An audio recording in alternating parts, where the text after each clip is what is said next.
Poultry రంగం పైన Iran యుద్ధ ప్రభావం కనిపిస్తోంది. ఎగుమతులు నిలిచిపోవడంతో పౌల్ట్రీ రైతులు కుదేలైపోతున్నారు. ఇరాన్ వార్తో 30 కోట్ల కోడిగుడ్ల ఎగుమతులు ఆగిపోయాయి.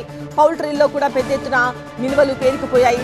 నెక్ నిర్ణయించిన ధర కంటే కూడా తక్కువ అమ్ముతున్నారు పౌల్ట్రీ రైతులు. ప్రస్తుతం ₹3.20 కోడిగుడ్డును విక్రయిస్తున్నారు. ఇరాన్ వార్ కారణంగా కోడిగుడ్ల ఎగుమతులు ఆగిపోవడంతో పెద్ద ఎత్తున నష్టాలను చవిచూస్తున్నామంటున్నారు NECC Telangana vice chairman Balakrishna Reddy. ₹4.30గా నెక్ ధర నిర్ణయిస్తే అంతకంటే తక్కువకు కోడిగుడ్లను విక్రయిస్తున్నట్టు చెప్పారు. మా దగ్గర నుంచి రోజు ఒక 1.5 గుడ్ల వరకు ఇక్కడ నుంచి ఎక్స్పోర్ట్ అయ్యాయి. ఈ ఎక్స్పోర్ట్ అయ్యే గుడ్లు ఏవైతున్నాయో ఈ ఎక్స్పోర్ట్ ఆగడంతో ఈ 1.5 గుడ్లు ఆగడం కూడా మాకు ఉన్న ఇబ్బందులతో పాటు ఆ ఇబ్బంది కూడా కలిసి రావడం జరిగింది. ఈ ఇబ్బందితో ఏమవుతుందంటే ఈ ఇరాన్ ఎక్కడైతే గుడ్లు ఆపిందో మిడిల్ ఈస్ట్కి మొత్తం గుడ్లు పోకుండా ఇబ్బంది జరుగుతూ ఉంది. డైలీ ఒక 1.5 గుడ్లు అంటే కూడా మాకు చాలా వరకు గుడ్లు క్లియర్ అయిపోయేవి. ఆ గుడ్లు క్లియర్ కాకుండా పైలప్ అయిపోతూ ఉన్నాయి.